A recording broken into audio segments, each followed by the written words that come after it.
हजरत Khubaib इब्न अदी को देखो, इनको मक्का वालों ने अरेस्ट कर लिया, गिरफ्तार कर लिया, इनको सूली पे चढ़ाने की तैयारी हो गई है। मक्का वालों ने कहा, खुबैब कोई आखिरी ख्वाहिश, कोई अंतिम इच्छा अगर हो तो बता दो। कहा कि मैं 2 रकात नमाज पढ़ना चाहता हूं। क्या ठीक है, 2 रकात नमाज पढ़ दो तुम। और आज भी दुनिया में तकरीबन हर कंट्री में, हर देश में फांसी देने से पहले और सजाए मौत देने से पहले मरने वाले की अंतिम इच्छा पूछी जाती है, और अगर पूरी करने लायक होती है तो पूरी भी करवाई जाती है। खुबैब इब्न अदी ने कहा, मैं 2 रकात नमाज पढ़ना चाहता हूं। कहा ठीक है, पढ़ लो। हजरत खुबैब इब्न अदी ने हल्की 2 रकात नमाज पढ़ी, सलाम फेरा। कहा, है मक्का वालों, अगर इस बात का डर न होता कि कहीं तुम ये ना समझने लगो मैंने मौत के डर से नमाज को लंबा किया है, तो मैं थोड़ी और लंबी नमाज पढ़ता। कहा, है खुबैब एक बात बताओ, क्या तुम ये तसव्वुर कर सकते हो कि हम तुम्हें छोड़ दें और तुम्हारी जगह तुम्हारे नबी को सूली चढ़ा दें? नऊजुबिल्लाह। अगर तुम ऐसी बात अपने मुंह से निकाल दो कि ऐ लोगों, मुझे छोड़ करके मेरे नबी को सूली पर चढ़ा दो, तो ऐ खुबैब हम गौर कर सकते हैं, हम विचार कर सकते हैं कि तुम्हें छोड़ दें। मेरे प्यारे साथियों, खुबैब इब्न अदी को मालूम है थोड़ी देर में मुझे सूली पे चढ़ा दिया जाएगा, मेरी तिक्का बोटी कर दी जाएगी, मेरे बदन के टुकड़े टुकड़े कर दिए जाएंगे। ऐसे मौके पर खुबैब को ऑफर दिया जा रहा है, तुझे कुछ नहीं करना है, बस जबान से यह कहना है मेरी जगह मेरे नबी होते तो हम तुम्हें छोड़ सकते हैं, तो तुम बताओ तुम्हारी क्या राय है? खुबैब बिन अदी कहते हैं कि ऐ जालिमों, तुम मेरी जगह मेरे नबी को सूली पे चढ़ाने की बात करते हो, मैं तो यह भी गवारा नहीं करूंगा कि मेरी जान बच जाए और मेरे नबी के पांव में कांटा भी चुभोया जाए। तुम मेरी जगह मेरे नबी को सूली पे चढ़ाने की बात कर रहे हो? अरे ये तो बहुत दूर की बात है। खुबैब तो यह भी गवारा न करेगा कि खुबैब की जान को बख्श दिया जाए, खुबैब को रिहा कर दिया जाए और बदले में खुबैब के नबी के पांव में कांटा चुभोया जाए। अल्लाह अकबर। ये थी मोहब्बत, ये थी मोहब्बत। अन्नबिय्यु औला बिल मोमिनीन मिन अनफुसिहिम। ईमान वाले अपने नबी से अपनी जान से ज्यादा प्यार करते। हजरत बिलाल को देखो मेरे भाइयों, नौजवान भाइयों, अपनी स्मार्टनेस पर, अपनी खूबसूरती पर, अपने हैंडसम होने पर, अपने गोरे गोरे रंग पर नाज करने वाले भाइयों और बहनों, अल्लाह ने अगर आपको खूबसूरत बनाया है, बहुत अल्लाह का शुक्र अदा करो, मगर याद रखो खूबसूरती ये अल्लाह के यहां कोई काम आने वाली चीज नहीं है। अल्लाह के आपकी शक्ल सूरत ये मैटर नहीं करती है। अल्लाह के आपका अमल मैटर करता है, आपका कैरेक्टर मैटर करता है, आपका अकीदा मैटर करता है। बड़े स्मार्ट है, बड़े हैंडसम है, दुनिया में कोई देखता है बड़ी तारीफ करता है, यार ये बंदा बड़ा खूबसूरत लगता है, ये लड़की बड़ी खूबसूरत है। दुनिया वालों के कंप्लीमेंट हासिल करने के लिए, दुनिया वालों की तारीफ हासिल करने के लिए अपने गोरे गोरे रंग पर नाश करने वालों, अपनी गोरी चमड़ी पर नाश करने वालों, बिलाल कोई गोरा तो न था, बिलाल कोई हैंडसम तो न था, बिलाल कोई स्मार्ट तो न था, बिलाल का रंग काला था। बिलाल हबशा के गुलाम थे। उनका मालिक उमैया बिन खल्फ उनको अरब की तपती हुई रेत पर लिटाता था और कहता था, ए बिलाल हम तुम्हें छोड़ देंगे, बस एक बार तुम ये कह दो, इस्लाम का इनकार कर दो और मोहम्मद के दीन का इनकार कर दो और हमारे 360 बुतों की इबादत का इकरार कर लो, ऐ बिलाल हम तुम्हें छोड़ देंगे। ऐ बिलाल तेरे ईमान का क्या कहना, तेरी इस्तिकामत का क्या कहना, तेरे दिल में रसूल की मोहब्बत का क्या कहना? बिलाल उस तपती हुई रेत पर लेटे हुए, सीने पर गर्म पत्थर रखा हुआ है, बिलाल की सीने की चर्बी अरब की तपती हुई रेत में पिघल रही है, मगर बिलाल की जबान से क्या निकलता है? अहद अहद अहद। नहीं नहीं ऐ उमैया बिन खल्फ, तू कान खोल करके सुन ले, मैं एक अल्लाह की तौहीद पर ईमान ला चुका हूं, अब तौहीद से कॉम्प्रोमाइज करने वाला नहीं हूं, अब तौहीद से समझौता करने वाला नहीं हूं। तौहीद से बढ़ के कुछ नहीं है मेरे भाई। मिनिस्टर का ओहदा भी नहीं है, गांव का प्रधानी तो छोड़ दो, विधायक की विधायकी तो छोड़ दो, सांसद की सांसदी तो छोड़ दो, मिनिस्टर की मिनिस्ट्री और बादशाह की बादशाहत, ये तौहीद से बढ़ के नहीं है। उत्तर प्रदेश की एक लीडर के बारे में मैंने बोला और कटिहार के इन यूट्यूबर्स ने उसका फोटो लगा करके डाल दिया। हमारे कुछ साथियों ने हम पर एतराज कर दिया, आपको क्या हक पहुंचता है, हमारी कौम की एक लीडर है, एक लड़की है, बहुत अच्छी लड़की है, हमेशा दुपट्टा अपने सर पे रखती है और परंपरा के साथ रहती है, इज्जत के साथ रहती है, अगर वो किसी इबादत खाने में चली गई और उसने दो चार उनकी इबादत में हिस्सा ले लिया तो आपको क्या अधिकार पहुंचता है कि आप तकरीर में उस पर एतराज करें। मैंने कहा पहली बात तो मैंने नाम नहीं लिया था, मैंने नाम नहीं लिया था, ये यूट्यूबर्स की हरकत है, नाम न लो, ये फोटो चिपका देंगे, तकरीर कुछ रहेगी, ये उस पर थंबनेल लगाएंगे, मियां बीवी शादी के बाद कैसे मिले, एक गंदी सी तस्वीर लगा देंगे और मियां बीवी कैसे मिले। अब हमारा नौजवान उत्सुकतावश और उसमें ये देखने के लिए कि मौलाना ने क्या बयान किया है, जब उसको सुनेगा तो कहेगा खोदा पहाड़ निकली चूहिया। ये हमारे यूट्यूबर्स की हरकत है, इनको व्यू हासिल करना है, कुछ भी थंबनेल लगा देंगे, कुछ भी उस पर लगा देंगे। एक जगह तकरीर मेरी हो रही थी, गर्मी का मौसम था, मैं पसीने पसीने था, एक आदमी मेरे पीछे से आया, वो मुझे पंखा करने लगा, लोगों ने बताया थोड़ा दिमाग का क्रैक है, वो आकर के पंखा करने लगा, बोला आप गर्मी से मर जाएंगे। मैंने कहा भाई मैं गर्मी से नहीं मरूंगा, तुम बैठ जाओ। अब एक यूट्यूबर ने उस पर थंबनेल लगाया, तकरीर में हुआ हंगामा, मौलाना भड़क गए। अरे भाई किस पर भड़का मैं, तो कुछ भी चल रहा है आजकल।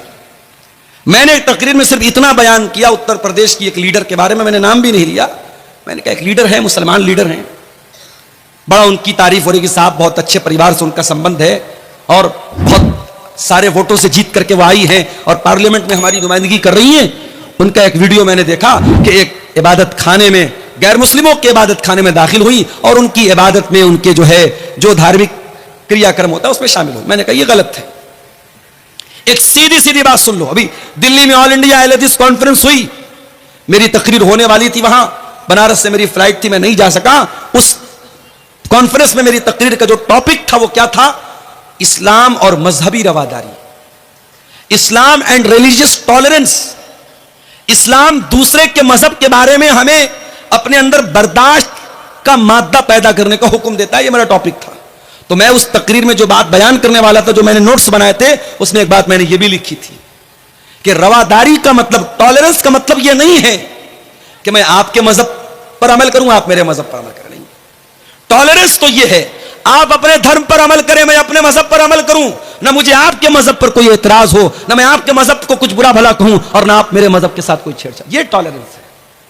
हमारे यहां टॉलरेंस का मतलब क्या समझ लिया कि साहब जब कोई गैर मुस्लिम कुरान पढ़ेगा तब टॉलरेंस है और जब कोई मुसलमान वेद गीता और रामायण पढ़ेगा तब टॉलरेंस है। नहीं मेरे भाई, मुसलमान अपनी नमाज पढ़े और गैर मुस्लिम अपनी पूजा पाठ करे, ईसाई अपने चर्च में जाकर के आराम से इबादत करे, सिख मजहब का मानने वाला अपने गुरुद्वारा में जाकर के अपनी पूजा करे, जैन मजहब का मानने वाला अपने एतबार से इबादत करे, और हमें किसी के इबादत करने पर और किसी के त्योहार मनाने पर हमें कोई एतराज ना हो। ये टॉलरेंस है, ये रवादारी है, ये भाईचारा है और इस भाईचारे को हम भारत में फैलाना चाहते हैं और इसको बढ़ावा देना चाहते हैं। तो तौहीद से कोई कॉम्प्रोमाइज नहीं किया जाएगा। हजरत बिलाल ने तौहीद से कॉम्प्रोमाइज नहीं किया, तपती रेत पर लिटा दिया गया, मगर बिलाल ने तौहीद को नहीं छोड़ा। मेरे भाई, मेरे प्यारे साथियों, सबसे बढ़ करके अगर मोहब्बत करना है तो अल्लाह से करना है और रसूल से करना है। और जब हमारा रसूल से मोहब्बत करते ही हैं तो एक बात और समझ लीजिए, दुनिया वालों का एक दस्तूर है, कायदा कानून है, इंसान जिससे मोहब्बत करता है उसको क्या पसंद है क्या नापसंद है, इस बात का भी ख्याल करता है कि नहीं करता है। मिसाल के तौर पे मैं आता हूं आपके सीमांचल में, आपको मालूम है यूपी से ताल्लुक है मेरा, बिहार बंगाल में चावल ज्यादा इस्तेमाल होता है। मैं आता हूं, लोग पूछते मौलाना साहब चावल खाबे ना रोटी खाबे, मैं कहता हूं दोनों खाबो, रोटी भी खाबो चावल भी खाबो। तो अब आप ये क्यों पूछते हैं अपने उलमा से कि आप क्या खाएं? कि आपको ये लगता है कि भाई मौलाना हमारे मेहमान हैं, हमें इनकी पसंद और नापसंद का ख्याल करना चाहिए। अब हमें पसंद है मछली, हमें पसंद है मुर्गा, और आप ला के रख दे भंटे की और बैगन की सब्जी, को हमें थोड़ी पसंद आएगी। हम तो आप ला के रख देंगे, हम खा लेंगे, मगर हमें नागवार गुजरे। तो जब हम नबी का कलमा पढ़ते हैं और नबी से मोहब्बत करते हैं तो क्या हमें और आपको यह जानना नहीं चाहिए कि हमारे नबी को क्या पसंद था और क्या नापसंद था? आज की हमारी तकरीर का यह एक टॉपिक का किस्सा है कि नबी को क्या पसंद था और क्या नापसंद था। इस पर हम थोड़ी सी रोशनी डालेंगे। आइए हम हदीस की किताबों को उठाते हैं। अल्लाह के प्यारे नबी जंगे ओहद का मैदान है, इस्लाम की दूसरी लड़ाई चल रही है, ओहद की लड़ाई। अल्लाह के प्यारे नबी अल्लाह की बारगाह में दुआएं कर रहे हैं और दुआ में अल्लाह के नबी कहते हैं अल्लाहुम्मा हब्बिब इलैनल ईमान, ऐ अल्लाह मेरे दिल में ईमान की मोहब्बत पैदा कर दे। वज़य्यिनहु फी क़ुलूबिना, और ऐ अल्लाह ईमान को मेरे दिल में मुज़य्यन कर दे, ईमान को सजा दे, ईमान को अट्रैक्टिव बना दे। पता ये चला कि नबी को ईमान से बहुत मोहब्बत थी। नबी को यह पसंद था कि लोग ईमान ले आए।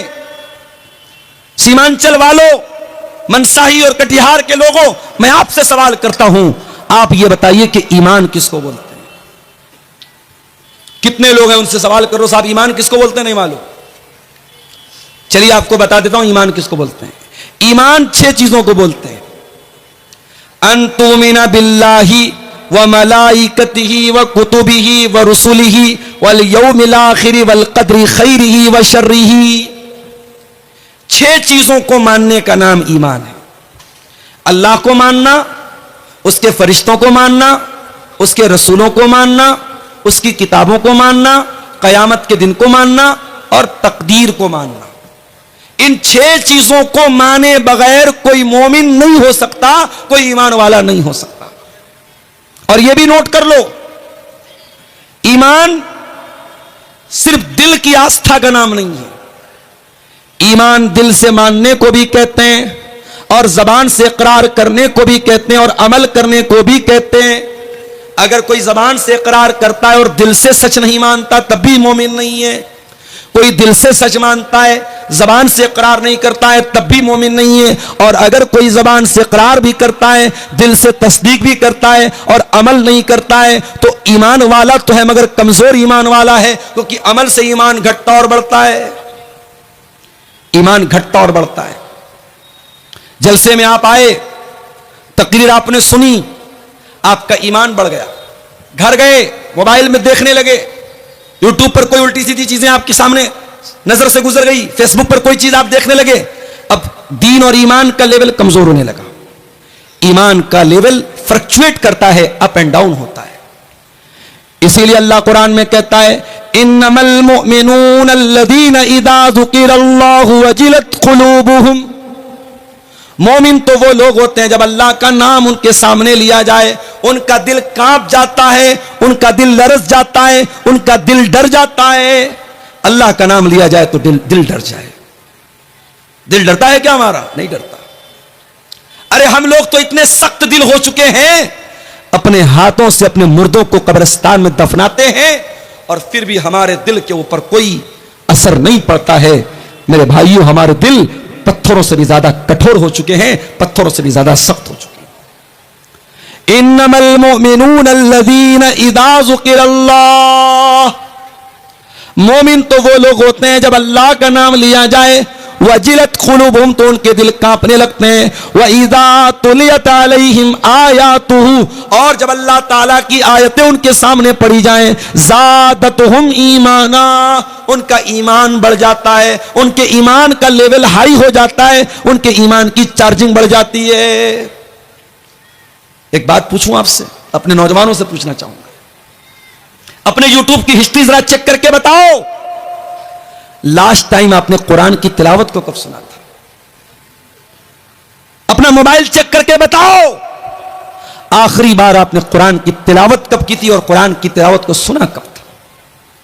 मेरे प्यारे नौजवान साथियों, आज हमारे नौजवानों के मोबाइल पर गाने मिल जाएंगे, म्यूजिक मिल जाएगा, बॉलीवुड के सॉन्ग मिल जाएंगे, उल्टी सीधी चीजें मिल जाएंगी। अगर नहीं मिलेगा तो कुरान नहीं मिलेगा।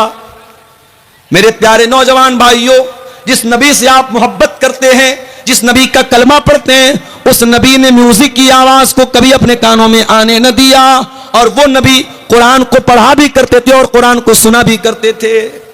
कुरान को सुना करो मेरे भाई। और मैं तो कभी कभी अफ्रीका के जो कारी होते हैं उनकी तिलावत में सुनता हूं, बहुत प्यारी लगती है। मैंने एक तकरीर में एक नाम लिया था, एक अफ्रीकन कारी है, उनका नाम है सूफी अब्दुल रशीद। यूट्यूब पर आप जाकर के टाइप कीजिए सूफी अब्दुल रशीद तिलावत, उनकी तिलावत सामने आ जाएगी। कोई बनावट नहीं, सिंपल आवाज है और पाटदार आवाज, रोबदार आवाज है, और जब तिलावत करते हैं ऐसा लगता है डायरेक्ट दिल को छू रही है। अफ्रीकन कारियों की क़िरात बहुत प्यारी लगती है, दिल को अपील करती है, दिल को असर करती है। आप कुरान को सुनना शुरू कर दीजिए, गाना सुनना भूल जाएंगे आप। म्यूजिक की मोहब्बत दिल से निकल जाएगी, कुरान की मोहब्बत दिल में पैदा हो जाएगी। जिस नबी का आप कलमा पढ़ते हैं वो नबी कुरान सुना करते थे, कुरान पढ़ा करते थे। बुखारी की रिवायत है, अब्दुल्ला बिन मसूद रजी अल्लाह तआला अन्हु अल्लाह के प्यारे नबी सल्लल्लाहु अलैहि वसल्लम के पास आते हैं। अल्लाह के नबी कहते हैं, अब्दुल्ला इक़रा अलैयल कुरान, मुझे कुरान पढ़ के सुनाओ। हजरत अब्दुल्ला ने कहा, मैं आपको कुरान पढ़ के सुनाऊं? अरे अल्लाह के रसूल, आपके ऊपर तो कुरान उतरा है, कुरान नाज़िल हुआ है, मैं आपको कैसे पढ़ के सुनाऊं? आपने फरमाया, अरे अब्दुल्ला, मैं दूसरे के मुंह से सुनना चाहता हूं। हजरत अब्दुल्ला बिन मसूद बहुत प्यारा कुरान पढ़ते थे। अभी दिल्ली में ऑल इंडिया अहले हदीस कॉन्फ्रेंस में जो मदीना के इमाम आए थे, शेख अब्दुल्ला अल बुआई जान, उन्होंने नमाज पढ़ाई दिल्ली में। अल्लाह अकबर, कितनी प्यारी आवाज है। इस वक्त हरम के जो नए इमाम आए हैं मक्के में, रमजान के लास्ट में मैं गया तो इत्तेफाक से एक दिन तरावी की नमाज मैंने उनके पीछे पढ़ी। उनका नाम है शेख बदर तुर्की। अल्लाह अकबर, क्या कुरान पढ़ते हैं। शेख सऊद शुरैम की कमी को पूरा करने का काम कर रहे हैं शेख बदर तुर्की, बहुत ही प्यारा कुरान पढ़ते हैं। आवाज अच्छी हो, और आवाज अच्छी आवाज में कोई कुरान पढ़े मेरे भाइयों, तो इंसान का दिल बेदार हो जाता है, इंसान की रूह सरशार हो जाती है। अब्दुल्ला बिन मसूद बहुत अच्छा कुरान पढ़ते थे। प्यारे नबी ने फरमाया कि अय अब्दुल्ला इक़रा अलैयल कुरान, मुझे कुरान पढ़ के सुनाओ। हजरत अब्दुल्ला सूरह निसा की तिलावत करने लगे। सूरह निसा की तिलावत करने वाले अल्लाह के नबी गौर से सुन रहे हैं। पढ़ते पढ़ते हजरत अब्दुल्ला सूरह निसा की आयत नंबर 31 के ऊपर पहुंचे। फ़कैफ़ इज़ा जिना मिन कुल्लि उम्मतिन बिशहीद, ऐ नबी उस वक्त आपका क्या हाल होगा जब हर उम्मत में से हम एक गवाह लाएंगे। वजीना बिका अला हाउलाई शहीदा, और हम आपके ऊपर आपको गवाह लाए। जब इस आयत पर पहुंचे अब्दुल्ला बिन मसूद, कहते अल्लाह के नबी ने फरमाया, हस्बु कलान, आए अब्दुल्ला रुक जाओ, बस करो। कहते मैंने नजर उठा के देखा, फ़इज़ा अयनाहु तज़रिफ़ान, अल्लाह के प्यारे नबी की दोनों आंखों से आंसू बह रहे थे। अल्लाह के नबी रो रहे थे। क्यों रो रहे थे? जिम्मेदारी का एहसास था आपके कंधे पर। आपको इस बात का एहसास था कि इतनी बड़ी जिम्मेदारी मेरे कंधे पर डाली जाएगी। माफ करना मेरे भाइयों, आज हमारे अंदर कमी है किसी चीज की, तो जिम्मेदारी के एहसास की कमी है। जलसा कराने वालों से कहना चाहूंगा, बहुत अच्छा काम करते हैं आप। कोई जलसे की कमेटी का सदर है, कोई सेक्रेटरी है, कोई खजांची है। मैं कहीं प्रोग्राम में जाता हूं, लोग बड़े फख्र से कहते हैं, शेख साहब मैं जलसे का नाजिम हूं, मैं जलसे का सदर हूं, मैं मदरसे का नाजिम हूं। लोग फख्र करते हैं, लोग नाज करते हैं। मैं कहता हूं मेरे प्यारे भाइयों, अल्लाह ने आपको जिम्मेदार बनाया है, इस जिम्मेदारी पर फख्र मत किया करो, इस जिम्मेदारी को निभाने की कोशिश किया करो। आपके इसी कटिहार के इलाके में जलसा हो रहा है, और जलसे का बहुत बड़ा गेट लगाया जा रहा है, और एक तरफ मौलाना जरजीत साहब की और एक तरफ मेरी बड़ी बड़ी फोटो उस गेट पर लगा करके पूरी दुनिया में उसको पब्लिश किया जा रहा है। क्यों? लोग तो हमसे सवाल करते हैं। मेरे पास फेसबुक पर, व्हाट्सएप पर सैकड़ों लोगों ने सवाल किया कि आप क्यों नहीं मना करते। आज गेट लग रहा है, कल स्टैचू बनना शुरू हो जाएगा। बुराइयां इसी तरीके से मेरे भाइयों, बुराइयां जब शुरू होती हैं ना, बहुत छोटी शक्ल में होती हैं, फिर वो धीरे धीरे अंडे देती हैं, बच्चे देती हैं। पहले आपके कटिहार में जलसे नहीं होते थे, फिर धीरे धीरे जलसों के पोस्टर में, इश्तिहार में फोटो डालने का सिस्टम आया। मुझसे लोग फोटो मांगते हैं, जलसा कमेटी के लोग, मैं कहता हूं नहीं, मैं फोटो नहीं दूंगा। मगर आज के जमाने में फोटो हासिल करना कौन सा मुश्किल काम है। आप गूगल पे अब्दुल गफ्फार सलफी लिखे, बहुत फोटो आ जाएंगे आपके सामने। फोटो ले लिया लोगों ने, लेके पोस्टर पे डाल दिया। अब लोग तो मुझसे पूछते हैं, अब्दुल गफ्फार साहब आपने क्यों परमिशन दी, कोई जा। मैंने कहा भाई मैं मना करता हूं, मगर ये जलसे वाले माने तब तो। और अभी आपके इसी इलाके में एक प्रोग्राम होने वाला है, और बड़े बड़े गेट पर कद आदम साइज का हमारा और मौलाना जरजीत साहब का फोटो लगा दिया लोगों ने। अब साहब वो लोग मुझसे पूछ रहे हैं कि आप लोग मौलवी है कि नेता हैं, क्या है आप। जिम्मेदारों से कहना चाहूंगा, जलसे की कमेटी के लोगों से कहना चाहूंगा, आप कोई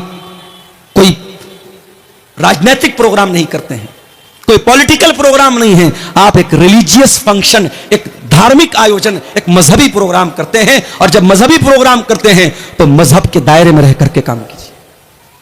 मैं हर तकरीर में बोल रहा हूं, सीमांचल के जलसों में पाई जाने वाली खराबियों पर शायद, मैं दावा तो नहीं करता हूं, शायद जितना मैंने बोला है शायद किसी दूसरे वक्ता ने, किसी दूसरे मुकर्रिर ने बोला होगा। ये औरतों का जमघट, ये लड़के और लड़कियों का सड़कों पर लाइन लगा करके एक दूसरे के सामने खड़ा होना, ये औरतों का लड़कियों का बैठ करके खरीदारी करना, ये जवान लड़कियों का सज संवर करके प्रोग्राम में आना, मैंने हर बात को लेकर के टोका है, मना किया है, इतराज किया है। मगर वो कहावत है, भैंस के आगे बीन बजाओ भैंस खड़ी पगुराए, भैंस की तरह हम और आप हो चुके हैं मेरे भाई। जिम्मेदार हो तो ये जिम्मेदारी आपके गर्दन पर एक बहुत बड़ी अमानत है, इस अमानत के बारे में सोचो मेरे भाई। जलसा करा रहे हो, जलसे के अंदर कोई ऐसा काम ना हो कि कल कयामत के दिन अल्लाह आपसे पूछे कि तू जलसे का सदर था, तू जलसे का सेक्रेटरी था, तू कमेटी में था, तूने यह काम क्यों होने दिया। और मैं यह भी बता दूं, मुझे मालूम है 500 लोग 1000 लोग जलसे में आते हैं, इसमें ज्यादातर लोग इंटरटेनमेंट करने आते हैं, मनोरंजन करने आते हैं।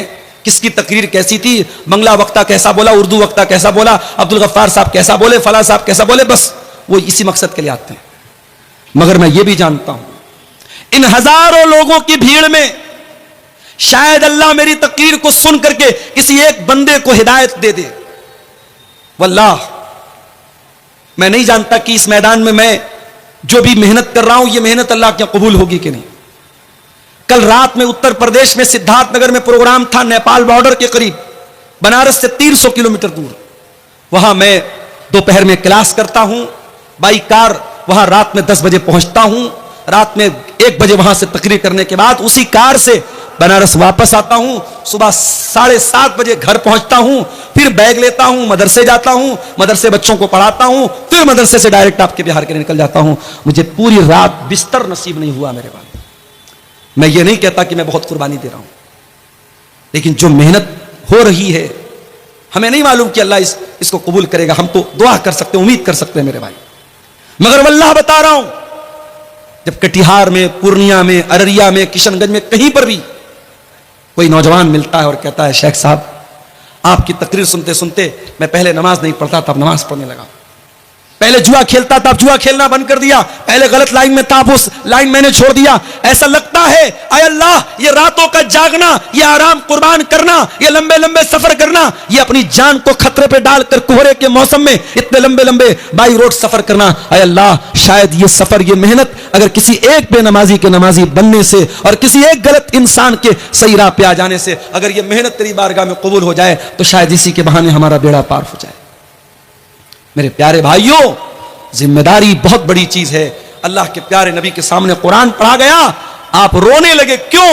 क्योंकि कयामत के दिन आपके सामने वो जो जिम्मेदारी होगी, उस जिम्मेदारी को याद करके अल्लाह के प्यारे नबी रोने लगे और आपकी आंखों से आंसू बहने लगे। नबी से मोहब्बत करते हो तो नबी की पसंद का ख्याल करो। नबी को कुरान पढ़ना बहुत पसंद था, नबी को कुरान सुनना बहुत पसंद था। और आगे बढ़िए, अल्लाह के प्यारे नबी फरमाते हैं हुब्बिबा इलैया मिन दुनियाकुम सलास, मुझे दुनिया में 3 चीजें बहुत पसंद हैं। अन्निसा, औरतें बहुत पसंद हैं। अब आप कहेंगे मौलाना साहब इसका क्या मतलब हुआ, अल्लाह के नबी ये क्यों कह रहे हैं मुझे औरतें बहुत पसंद हैं? इसका तो गलत मतलब भी कोई निकालने वाला निकाल सकता है। नहीं, नबी ने कहा कि दुनिया में औरतें पसंद हैं, इसका मतलब पहले समझ लीजिए कि अल्लाह के नबी क्या कहना चाहते हैं। पहले आप इतिहास उठाइए और उस जमाने की जुग्राफियाई हालात आप देखिए कि उस वक्त अरब की धरती पर औरत के साथ क्या सलूक होता था। लड़की पैदा होती थी, बाप अपने हाथों से ले जाकर के जमीन में गाड़ देता था। बाप मर जाता था, सौतेली मां से उसका बेटा शादी कर लेता था। शौहर मरता था, 1 साल तक औरत एक कोठरी में बंद कर दी जाती थी और 1 साल तक इद्दत मनाती थी और सोग मनाती थी अपने शौहर का। जानवरों की तरह, घोड़े और गधों और बैल की तरह औरत बिकती थी मार्केट में। मेरे प्यारे साथियों, उस सोसाइटी के अंदर अगर महिलाओं को उनका स्थान किसी ने दिया है, महिलाओं को का अगर उनका सही मकाम दुनिया को किसी ने बताया है तो वो जनाब मोहम्मद रसूलुल्लाह सल्लल्लाहु अलैहि वसल्लम में। आपने औरत का मकाम बयान किया। आपने कहा औरत अगर बेटी है तो उसका यह मकाम है, औरत अगर मां है तो उसका यह मकाम है, औरत अगर बहन है तो उसका यह मकाम है। नबी ने औरत की हर हैसियत को दुनिया के सामने बयान किया। इसलिए अल्लाह के नबी कह रहे मुझे दुनिया में औरतों की मोहब्बत मेरे दिल में डाली गई है। औरत पर अत्याचार हो, औरत पर जुल्म हो, औरत को मारा जाए, औरत को पीटा जाए, यह मेरे नबी को पसंद नहीं है। दुनिया में बहुत सारे बड़े बड़े लोग आए। गांधी जी का नाम हमारे देश में बहुत बड़ा नाम है। गांधी जी को कहा जाता है साहब महात्मा गांधी। बहुत बड़े बड़े नाम आए। बड़े बड़े लोगों की एक पहचान यह होती है कि साहब वो ब्रह्मचारी होते हैं, औरत से दूर होते हैं, उनकी जिंदगी में बीवी बच्चे नहीं होते हैं। हमारे नबी ने हमको यह नहीं सिखाया। हमारे नबी ने शादी भी की, हमारे नबी के बच्चे भी पैदा हुए। तो अल्लाह के नबी कह रहे मुझे दुनिया में औरत बहुत पसंद है।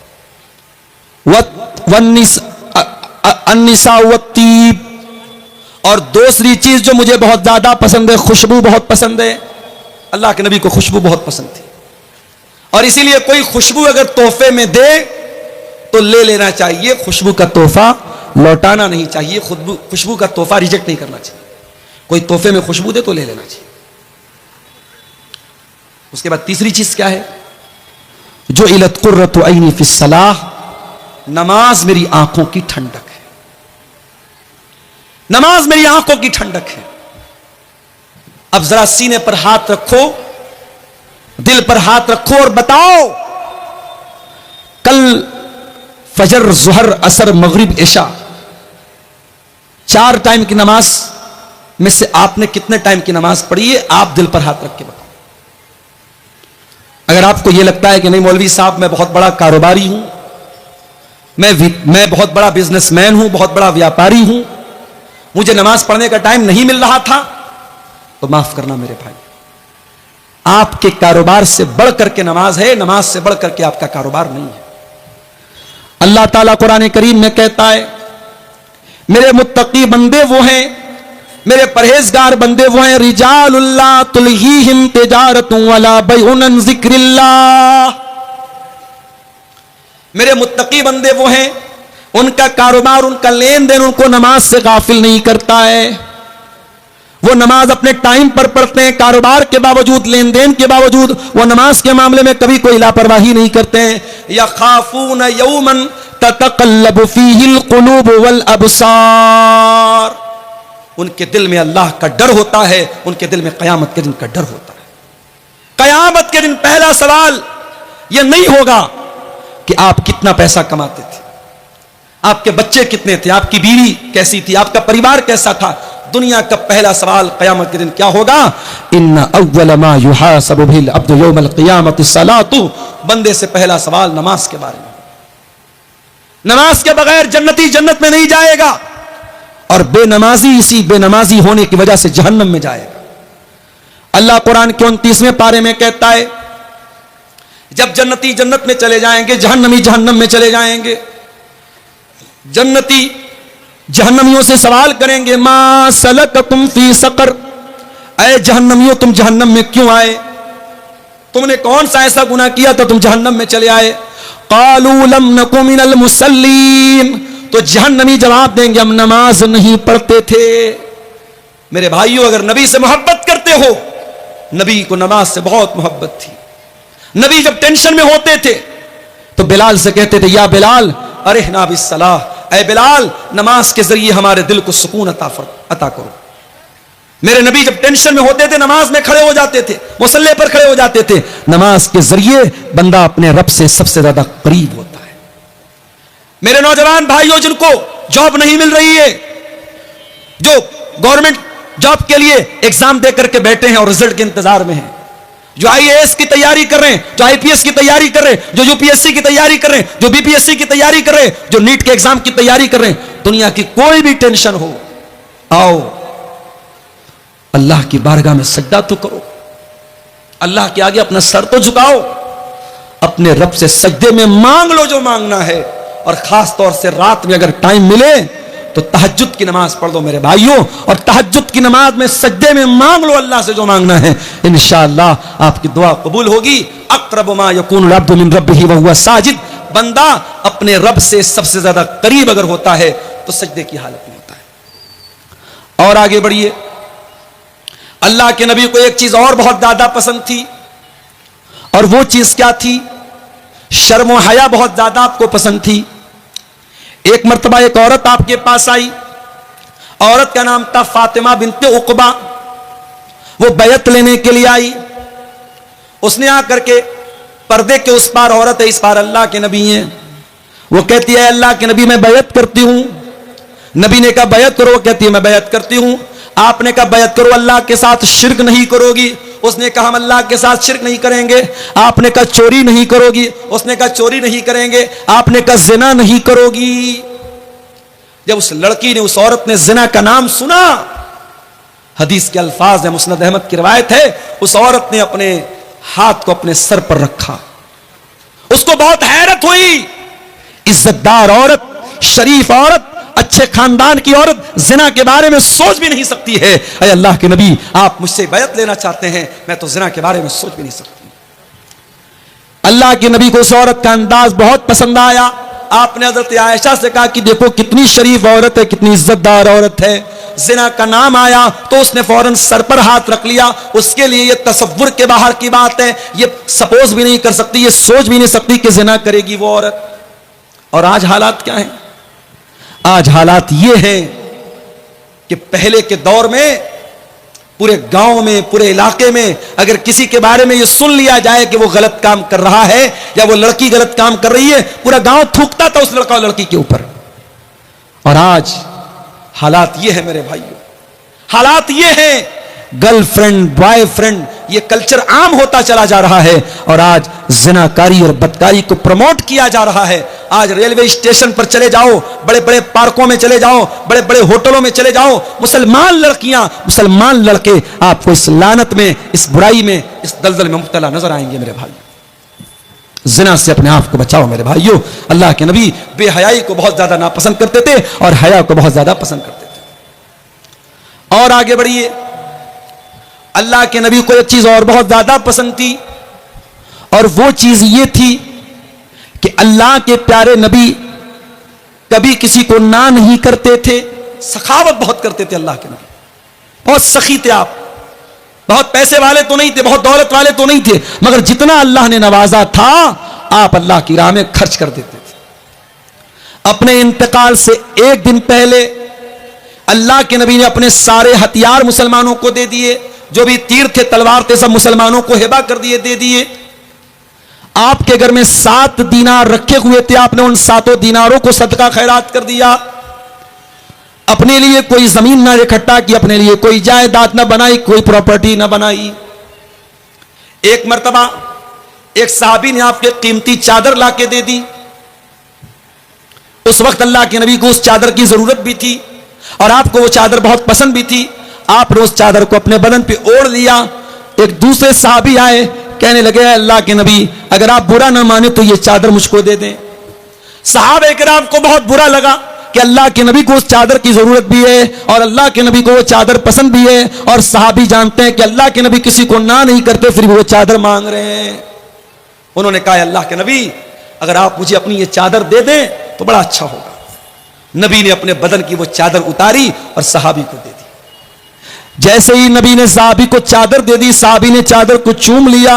कहा अल्लाह के नबी मैं ये चादर ओढ़ने के लिए नहीं मांग रहा था, मैं ये चादर पहनने के लिए नहीं मांग रहा था। चूंकि ये चादर आपने ओढ़ी है, आपकी बॉडी से ये चादर टच हुई है, आपके बदन पर ये चादर ओढ़ी गई है, मैं चाहता हूं कि जब मैं इंतकाल कर जाऊं, जब मैं दुनिया से चला जाऊं, मेरे कफन में इस चादर को इस्तेमाल किया जाए, मेरे कफन में इस चादर को यूज किया जाए।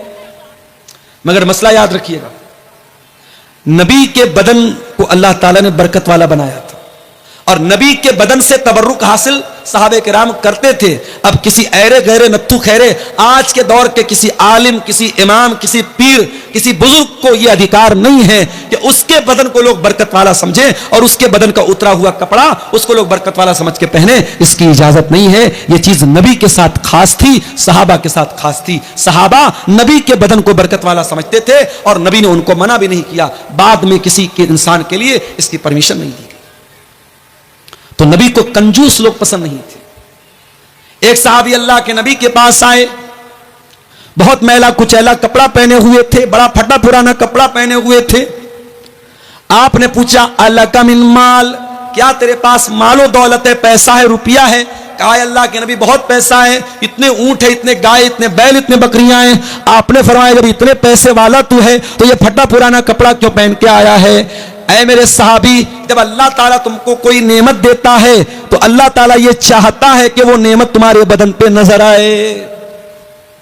कुछ लोगों को मैंने देखा सरकारी नौकरी कर रहे हैं, मदरसे में, स्कूल में, 50,000 60,000 रुपया महीना तनख्वाह है, मगर उनकी नीयत में इतनी कंजूसी है 10 रुपए की चाय पिलाना भी उनके लिए बहुत मुश्किल है। और वो चाहे तो कार खरीद सकते हैं मगर वो अपने घर से मदरसा या स्कूल साइकिल चला के जाते हैं। यानी एक इंसान 5,000 रुपया महीना कमा रहा है, उसके मुकाबले में ये 50-60,000 रुपया महीना कमा रहा है। इसका लाइफ स्टाइल और अच्छा होना चाहिए मगर ये और कंजूस होता चला जाता है।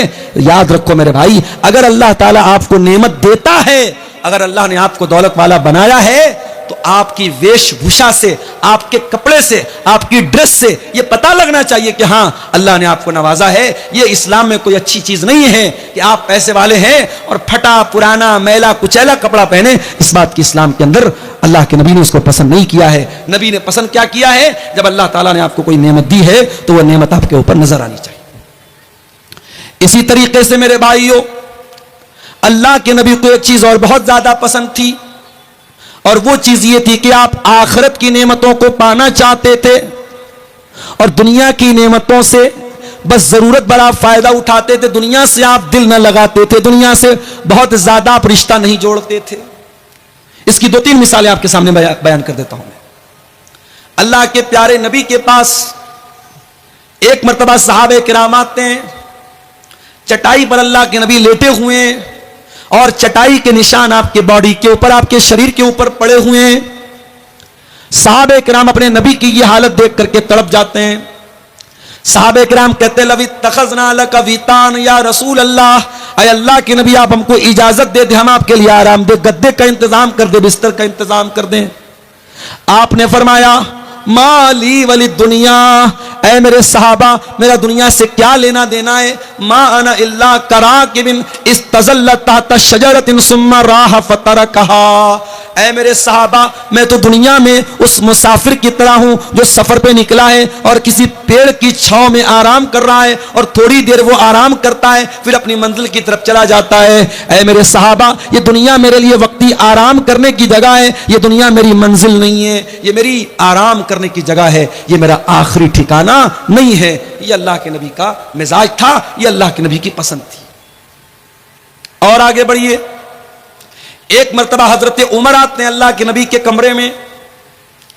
नबी का कमरा है, एक चटाई बिछी हुई है, एक लकड़ी का प्याला रखा हुआ है, किनारे थोड़ी सी जौ रखी हुई है, एक चमड़े का थैला है जिसमें पानी भरा हुआ है। यही नबी का पूरा कमरा है और यही नबी की कुल कायनात है। कोई फर्नीचर नहीं, कोई मसेरी नहीं, कोई गद्दा नहीं, कोई नरमो नाजुक तकिया नहीं। नबी के कमरे में ये छोटी छोटी चीजें हैं। हजरत उमर फारूक की आंखों में आंसू आ जाते हैं, रोने लगते हैं और कहते हैं अल्लाह के नबी, कैसर और किसरा तो अपने अपने महलों में आराम से रहते हैं, आप तो अल्लाह के आखिरी नबी हैं, आप हम सबके चहेते हैं, हम सबके महबूब हैं और आप ऐसी जिंदगी गुजर कर रहे हैं। हाय अल्लाह के नबी, हम ऐसा होते हुए नहीं देख सकते, ये हमको ठीक नहीं लग रहा, ये हमको मुनासिब नहीं लग रहा। बादशाह, दुनिया के बादशाहों की आपके सामने क्या औकात है? कैसर और किसरा तो अपने महलों में आराम से रहते हैं और आप ऐसी मामूली चटाई पर लेटते हैं और ऐसी सिंपल जिंदगी आप गुजर करते हैं। आपने फरमाया ऐ उमर अमा तरजा अन तकून लहुमुद दुनिया, ऐ उमर क्या तुम ये नहीं चाहोगे कि कैसर व किसरा को दुनिया का ऐशो आराम मिल जाए, दुनिया की नेमतें मिल जाएं, वह तकूनु लना अल आखिरा, और तुम्हारे नबी को अल्लाह ताला आखिरत की नेमतों से नवाज दे। ऐ उमर, तुम्हारा नबी दुनिया बनाने के लिए नहीं आया, तुम्हारा नबी आखिरत बनाने के लिए आया। मेरे भाइयों, उसी नबी का कलमा हम और आप पढ़ते हैं।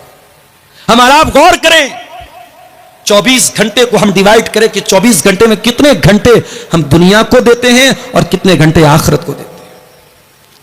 रात में बिस्तर पे सोने जाओ तो सोचो, बच्चों के लिए ये जमीन बना दिया, ये जायदाद बना दिया, ये कर दिया, वो कर दिया, बैंक में इतना बैलेंस बना दिया, इतना पैसा बीवी को दे दिया, इतना पैसा बच्चों के लिए बना दिया।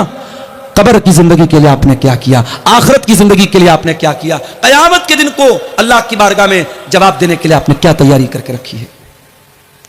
इसीलिए अल्लाह कुरान में कहता है, या अय्युहल्लज़ीना आमनुत्तकुल्लाह वल तंजुर नफ्सुम मा क़द्दमत लिग़द वत्तकुल्लाह। ऐ ईमान वालों, अल्लाह से डरो और हर इंसान गौर करे कि उसने कल के लिए क्या तैयारी की है। कल के लिए आपके पास क्या प्लान है? आखिरत के लिए आपके पास क्या प्लान है? कब्र की जिंदगी के लिए आपके पास क्या प्लान है? दुनिया में लोगों को खुश करने के चक्कर में हम हराम काम भी करते हैं। लड़की की शादी हो रही है, लड़के की शादी हो रही है। बनारस में भी एक शादी में मैंने शादी अटेंड की। जिस हॉल के अंदर शादी थी, जिस मैरिज लॉन के अंदर शादी थी, लोगों ने बताया कि 8 लाख रुपए का लॉन था। 8 लाख रुपया सिर्फ उस जगह का किराया था जहां पे वो शादी हो रही थी, वलीमा हो रहा था। और वलीमा में जो तरह तरह के खाने थे, 40 लाख रुपए का खाना था। उम्मत के कितने गरीब आज भूख से मर रहे हैं। कितने लोगों के पास ढंग का मकान नहीं है, सर छुपाने को छत नहीं है। कितनी गरीब बच्चियां हैं, उनके मां बाप के पास अपनी बच्ची की शादी का इंतजाम नहीं है। और 40-40 लाख रुपए का खाना, और वो खाना भी आदमी 30% खाता है, 70% डस्टबिन में फेंका जाता है वो खाना। मेरे प्यारे साथियों, याद रखो, सुम्मा लतुसअलुन्ना यौमइज़िन अनिन नईम। अल्लाह ने अगर कोई नेमत दी है आपको, तो इस नेमत का हिसाब हमें कयामत के दिन देना पड़ेगा।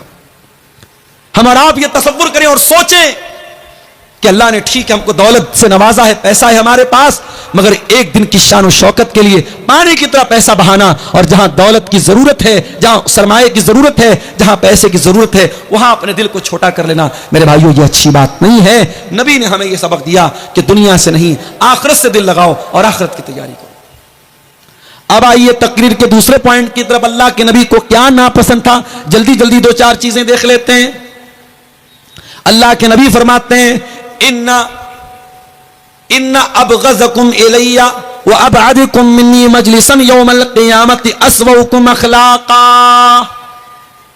गौर से सुनिएगा, अल्लाह के नबी फरमा रहे हैं कि सबसे ज्यादा मैं किसी से नफरत करता हूं, और सबसे ज्यादा कयामत के दिन अगर कोई मुझसे दूर रहेगा तो वो इंसान रहेगा जिसके अखलाक बुरे हों। अपने अहले हदीस भाइयों को यह पैगाम देना चाहूंगा, अकीदे में 1 नंबर हो, मनहज में 1 नंबर हो, सुन्नतों पर अमल के मामले में 1 नंबर हो, अखलाक में भी 1 नंबर बन जाओ मेरे भाई। आज हम अखलाक में बहुत पीछे हैं। जब कोई हमसे मिलता है, हमारा अकीदा बाद में देखता है, हमारा मनहज बाद में देखता है, हमारी नमाज का तरीका बाद में देखता है, हमारी विचारधारा को बाद में देखता है, हमारे नजरियात को बाद में देखता है। पहले वो हमारे अखलाक को देखता है, हमारे कैरेक्टर को देखता है, हमारी बोलचाल को देखता है, हमारे तौर तरीकों को देखता है। इसलिए पहले अपने कैरेक्टर और अखलाक को अच्छा बनाओ। अल्लाह के नबी कह रहे हैं, जिसका अखलाक बुरा होगा, कयामत के दिन वो सबसे ज्यादा मुझसे दूर रहेगा। नमाजी बन गए आप, माशाअल्लाह, चेहरे पर शरई दाढ़ी आ गई, माथे पर सज्जे का निशान आ गया, मगर जबान पर गाली है, बदतमीजी है, धोखाधड़ी है। बड़ी दाढ़ी होने के बावजूद और माथे पर सज्जे का निशान होने के बावजूद अगर आपका अखलाक गड़बड़ है, तो कयामत के दिन मेरे प्यारे साथियों, हमें और आपको पछताना पड़ जाएगा। अल्लाह के नबी फरमाते हैं, मा मिन शैइन फिल मीज़ान अस्क़ल मिन हुस्निल खुलुक़। अल्लाह के मीज़ान अमल पर, अल्लाह के तराजू पर अगर सबसे भारी और सबसे वजनदार अगर कोई चीज होगी, तो वह इंसान के बेहतरीन अखलाक होंगे। अपने अखलाक को बेहतर बना लो, इंशाअल्लाह कयामत के दिन आपकी नेकियों का पलड़ा भारी हो जाएगा और अल्लाह के मीज़ान अमल पर आप कामयाब हो जाओगे। नबी को एक और चीज बहुत ज्यादा नापसंद थी, और वो चीज थी यकरहु तफहुश। अल्लाह के नबी बेहयाई की बातों को नापसंद करते थे। बेहयाई की बातें, गंदी बातें, अश्लील बातें। नबी अपनी जबान से कभी गाली नहीं निकालते थे मेरे भाई। कभी गाली के जवाब में भी आपने गाली नहीं दी।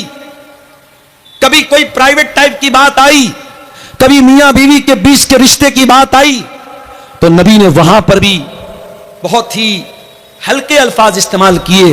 अपनी जबान को आपने आलूदा नहीं होने दिया। उस नबी के हम उम्मती हैं, हम और आप भी अपने आप को अश्लीलता से बचाएं, अपने आप को बेहयाई से बचाएं। आज हमारे नौजवानों का बहुत बड़ा मसला यही है मेरे भाइयों, चाहे वो नौजवान लड़के हो चाहे वो लड़कियां हो। आज हालात ये हैं, 8-8, 9-9 साल के लड़के और लड़कियों को ये सोशल मीडिया, ये व्हाट्सएप, ये इंस्टाग्राम, ये फेसबुक, ये यूट्यूब हमारे नौजवानों को बेहया बना रहा है। और हमारी जो नई नस्ल तैयार हो रही है, ये नई नस्ल बेहया बन रही है। ये वक्त के पहले बालिग हो रही है, ये टाइम के पहले एडल्ट हो रही है, और ये हर एतबार से शर्म व हया से दूर हो रही है। मेरे प्यारे साथियों, अल्लाह के नबी ने फरमाया अल हयाउ वल ईमान कुरिना जमिया। हया और ईमान दोनों का रिश्ता चोली दामन का रिश्ता है, दोनों एक दूसरे के साथ जुड़े हुए हैं। जब हया निकलती है तो ईमान निकल जाता है, जब ईमान निकलता है तो हया निकल जाती है। इसलिए मेरे प्यारे साथियों, हम हया वाले बने, हम शर्म वाले बने। एक आखिरी बात बयान करके बात खत्म करता हूं। अल्लाह के प्यारे नबी को एक चीज और बहुत ज्यादा पसंद थी, और वो ये चीज ये थी कि आपके ऊपर कसरत से दरूद पढ़ा जाए। अल्लाह के नबी के ऊपर दरूद पढ़ा जाए। फरिश्ता आता है और कहता है, क्या अल्लाह के नबी, क्या आप इस बात को पसंद करेंगे कि कोई आपके ऊपर दरूद पढ़े और अल्लाह ताला दरूद पढ़ने वाले के ऊपर 10 रहमतें नाजिल करे? अल्लाह के नबी ने कहा कि हां, मैं ये बात पसंद करता हूं। नबी को ये बात पसंद है कि नबी का उम्मती नबी पर दरूद पढ़े। मेरे प्यारे साथियों, हम और आप अपने नबी पर कसरत से दरूद पढ़े। हमारे एक वो भाई हैं जो बिदअती हैं, जो बिदअत के काम करते हैं, उनके यहां गड़बड़ी ये आई कि उन्होंने दरूद के उल्टे सीधे तरीके निकाले, दरूद के उल्टे सीधे अल्फाज निकाले, अपने मनमाने तरीके उन्होंने दरूद के निकाले। और हमारे यहां गड़बड़ी ये आई कि हमें जो दरूद जितना पढ़ना चाहिए उतना दरूद हम नहीं पढ़ते। कम से कम हमारे प्यारे नबी सल्लल्लाहु अलैहि वसल्लम का नाम आए तो कम से कम सल्लल्लाहु अलैहि वसल्लम जरूर पढ़िए। और जब जुमा का दिन आए तो कसरत से मेरे प्यारे साथियों आप अल्लाह के नबी के ऊपर दरूद पढ़िए। नबी को अपने ऊपर दरूद पढ़ने वाला बहुत पसंद था। और अल्लाह के नबी ने फरमाया कि 5 टाइम की जब अजान होती है, अगर कोई इंसान अजान का जवाब देता है और अजान के बाद दुआ पढ़ता है, अल्लाहुम्मा रब्ब हाज़िहि दावति ताम्मा वस्सलातिल काइमा आति मुहम्मदनिल वसीलत वल फदीला वबअथहु मकामम महमूदन लज़ी वअदता। अगर ये दुआ पढ़ता है और अल्लाह के नबी सल्लल्लाहु अलैहि वसल्लम के ऊपर दरूद पढ़ता है, अल्लाह के नबी कहते हैं हल्लत लहू शफाअती, कयामत के दिन उस इंसान को मेरी शफात नसीब होगी, मैं उस इंसान की शफात करूंगा। मेरे प्यारे साथियों, नबी की पसंद और नापसंद के इस मौजू पर ये चंद बातें मैंने आपके सामने रखी हैं। और जाते जाते मैं यही आपसे गुजारिश करूंगा कि आप नबी से मोहब्बत करते हैं तो नबी की पसंद और नापसंद का ख्याल करें। और नबी को ये मदरसे भी बहुत पसंद थे, ये दीनी तालीम भी बहुत पसंद थी। आप इस प्रोग्राम में आए हैं, इस इदारे को, इस मदरसे को, जिसके लिए ये प्रोग्राम मुनक्किद हुआ है,